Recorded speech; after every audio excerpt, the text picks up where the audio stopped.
Are we heading into a civil war?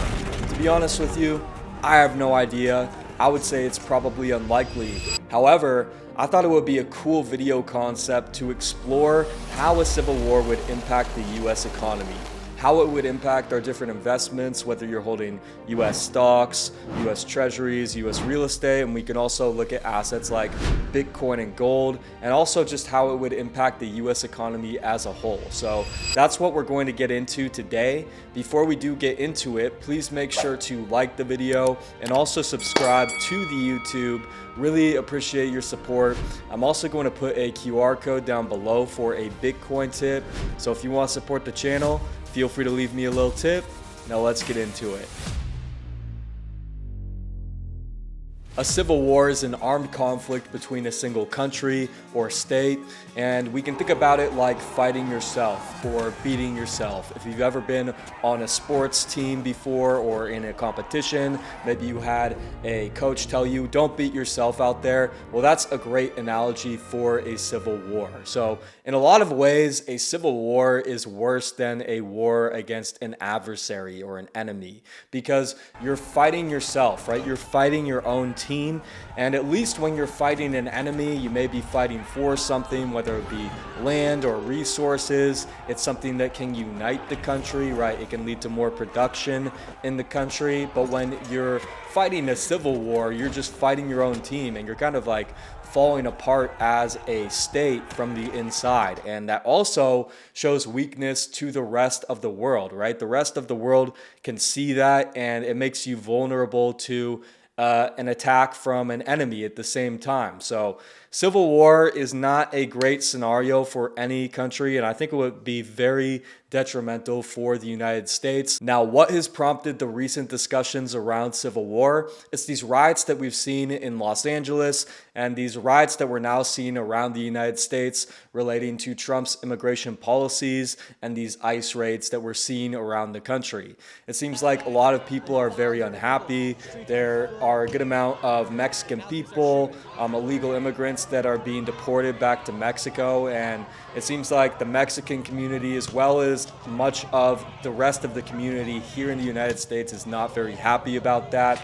With these riots in Los Angeles, we saw some violence. We've seen a clash between law enforcement and the people. We saw Trump call on the National Guard and the Marines to come help out with the situation without state consent, and that's got a lot of people very unhappy. So there is a lot of unrest out there right now, and it seems like this is just another symptom that we've seen of a society that is growing restless. We can think back to 2020. We saw these riots relating to racial inequality and police brutality with the George Floyd incident. We saw these riots all across the United States. And then over the past couple of years, we've had these riots relating to the Israel-Palestine conflict. And it seems like there is a growing divide here in the United States when it comes to that as well. So we've seen a lot of riots. We've seen a lot of unrest in the streets, and that is not a great sign. Now, will these riots relating to Trump's immigration policies continue?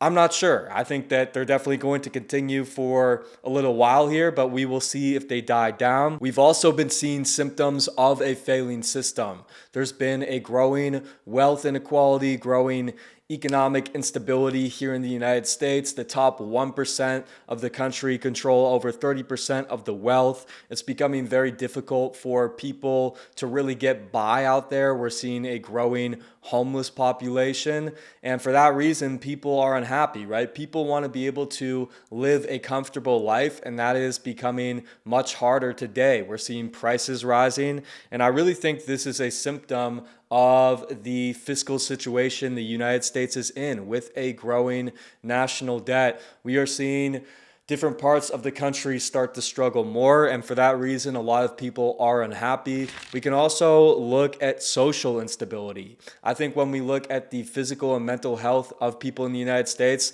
it's not looking that great. We spend more on healthcare than any other country, yet we have some of the most unhealthy people here in the United States when it comes to obesity, when it comes to mental health, right? A great example of this, I wouldn't want to say great, but an example of this is these school shootings that we've seen over the past 5 years here. I mean, for a couple of years there, we were seeing school shootings every month. That is not a symptom of a healthy society. That is a symptom of a society that is failing people, a society that is producing people with significant and severe mental issues. So I really just think the health of the country is not great. We can also look at an intense political divide, right? I think that a lot of people are not very happy with Trump's policies, not just his immigration policies, but some of his other views. And it seems like, whether you like Trump or not, he is somewhat of a divisive figure. And you have people on both sides, of this equation that are, very in support of Trump or very against him. And these sides are really starting to clash. And I really think that the media is propelling this political divide as well, as they just, all of these media outlets are becoming more one-sided. So things are not looking great for the United States and our societal structure. And when things aren't looking great for a societal structure, that can sometimes lead us into a civil war. Let's talk about some of the economic impacts of a civil war. For one, civil war is not great for infrastructure within a country.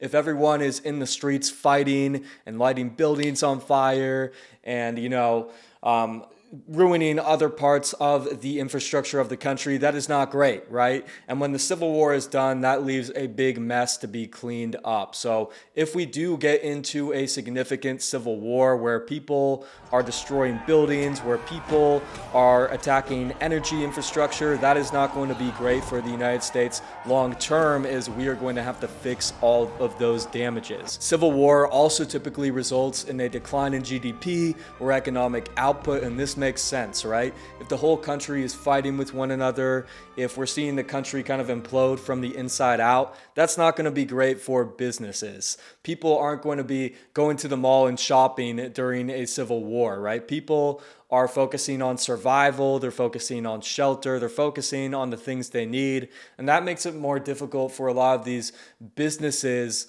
that aren't in that category of the essentials, right? It makes it difficult for those businesses to operate. And we also see things like looting. We see less foreign investment in the country as the rest of the world is kind of watching, and they're just kind of wary of the country that's having a civil war. So civil war disrupts trade, production, and investment. It is not great for a country's GDP. I have a couple examples here of GDP dropping due to civil war. We can look at Syria, who's been in a civil war since 2011. And between 2011 and 2016, we saw Syria's GDP contract by over 60%. We can also look at Rwanda. Rwanda went through a civil war from 1990 to 1994, and their GDP declined by 50% by 1994. So as we can see, civil war is not great for economic output. It leads to less production within a country, and it can be difficult for these countries to recover, and it can take a long time. And this makes sense, right?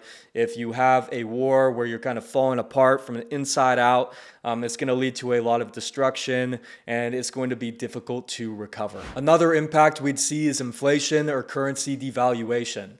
War is expensive, and if the US were to go into a civil war, we would see a lot of money printing to fund war efforts. We'd also see a lot of money printing to support the US economy as we would head into this recession, right? I just talked about how civil wars result in a decline in GDP or economic output, and in order for the United States to stay afloat, I would suspect that we would see a lot of money printing. So we'd have this scenario where we would have less production, less GDP, and less income for the government, and a whole lot more spending. That's going to lead to a lot more national debt. It's going to lead to wider deficits, and it would probably lead to a collapse of the US dollar, as people would just lose trust in the dollar, as we would experience inflation. We would probably see foreign entities lose trust in the dollar, the treasuries market, and other U.S. assets. So really, I don't think the U.S. can afford to go into a civil war, and I think that it could probably lead to a collapse of the dollar. Now let's talk about how different assets would be impacted by a civil war. As I just mentioned, I think the big losers, if we were to have a civil war, would be the dollar and bonds. I think we would see more government spending to support the United States, and we'd see less economic output, and this would lead to more inflation. It would lead to a lack of trust in the dollar and the treasuries market. So those would be the big losers. I think the clear winners, if we were to head into a civil war, would be Bitcoin and gold. Why? For one, these are non-US assets, right? These are global assets. So as the United States is kind of crumbling from within, as we're seeing people lose trust in the dollar, as business starts to suffer, as people lose trust in the stock market, as people lose trust in real estate, as maybe we're seeing real estate being lit on fire. People are fighting outside of real estate in the streets. I think that a lot of people would shift towards these safe haven assets in Bitcoin and gold. They would be seen as a hiding place. Now, one thing that I did think about with Bitcoin is, what if we did see the internet infrastructure damage? Could that weaken Bitcoin demand? And I think it could, right? If we did see parts of the internet around the United States go out, I think that could lead to less Bitcoin demand, as people need the internet to kind of send Bitcoin around. So that's one thing about Bitcoin, is that it is dependent on the internet. So if the internet goes out, it's going to make it difficult for people to send Bitcoin around, and that could lead to more gold demand. But in general, I think these scarce, uncorrelated assets would be the winners. The stock market would not perform well in a civil war type scenario. As I've mentioned, war is not great for business. It would lead to a decline in production. It would lead to disruptions with supply chains. It would lead to less trade with other countries. And for this reason, I think that many U.S. businesses would suffer if we did go into a civil war. Stocks are risk assets, and in a time of a civil war, there's a lot of risk out there. There's a lot of uncertainty out there. And for that reason, I think that the stock market would not be the right place to be. We can look at real estate. I think that real estate would be kind of a mix. When we look at real estate in the conflict zones, maybe urban residential real estate, I think that this real estate would fall in value, as it wouldn't provide great shelter. This is real estate that could be looted. We could look at commercial real estate, right? If we were to go into a civil war, it's bad for businesses. Businesses close up shop, they leave the commercial real estate buildings, and we see less demand for these big commercial real estate buildings. So I think commercial real estate would tank. The one type of real estate that I think would do pretty well is real estate that provides people with shelter and sustenance. We can think of real estate like farmland or homesteads, real estate where people can have livestock, real estate where people can grow food, real estate where people can protect themselves, right? Maybe real estate that is outside of conflict zones, and more in rural areas. I think that this real estate would actually provide a lot of value in a time of a civil war, or really any war, right? Because in a war, society is kind of collapsing, right? You aren't able to just go to the grocery store and get your food. Well, if you can grow your food, if you can sustain yourself, then you're probably going to be in better shape than a lot of other people. I briefly want to cover the American Civil War and some of the outcomes we saw there. The American Civil War was fought from 1861 to 1865, and it was fought between the Union and the Confederacy, or as some people like to say, the North versus the South. It resulted in over 600,000 deaths, and it really led to a bad outcome for the Confederacy, who lost the Civil War.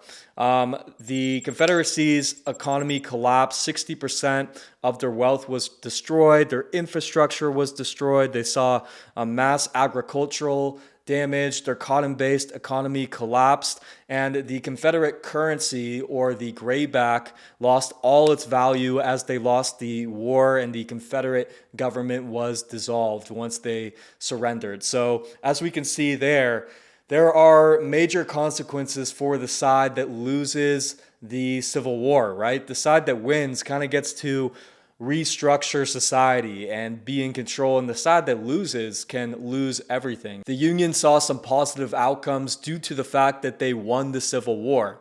For one, the union saw their production rise significantly in order to kind of fund their war effort. We saw industrial output increase by 20% during the American Civil War for the union as they looked to produce weapons, uniforms, and supplies. The union also introduced the greenback in 1862 to fund their war efforts, and the greenback has actually evolved into the dollar that we use today. Because the North came out victorious from the American Civil War, that became the currency that everyone across the United States used. And the North also got to kind of shape the new societal structure of the United States as the Confederate government was dissolved. So as you can see from the American Civil War, there are major consequences for the side that loses, and there are some benefits for the side that wins. The main benefit is that you get to kind of make the rules. And I do think that if we were to head into a civil war, this would be the result of a failing societal structure. And I do think that we are kind of living in one right now. I do think that this societal structure has produced some good things, right? There are lots of successful people out there, lots of successful companies, but I don't think that this societal structure is really working for most people. I think that there is growing unrest. I think that as our economic instability continues to get worse and our social instability gets worse, the political divide, the likelihood of us heading into a civil war type scenario becomes more likely. Now, I hope that doesn't happen. I hope that we are able to mend our societal structure and fix some of these issues, but I think that some things are going to need to be fundamentally changed, and I'm just wondering how that is going to happen. I do think that this monetary system that we have, this fiscal situation is unsustainable, and we are going to need to reset to something else. I think that that is going to involve a neutral reserve asset like Bitcoin, especially as we head into an internet world, but we will just have to see. If we are to head into a civil war at some point in the future, I think it's unlikely that we'd head into one very soon here due to these riots. I would hope that these riots would die down, but if we are to head into one, I think that it will lead to a collapse of the societal structure and an emergence of a new societal structure or a transition, a restructuring period, hopefully to a societal structure that works better for everyone, right? I think you just look at that wealth gap I talked about earlier. 1% of the people own over 30% of the nation's wealth. That's not very healthy, right? People are struggling to get by, and I think that as more and more people struggle to get by, they're going to become unhappy, and it could lead to a civil war type conflict. That's going to wrap it up for this video. If you didn't like and subscribe, please make sure to do that now. Thanks for watching. I'll be back soon.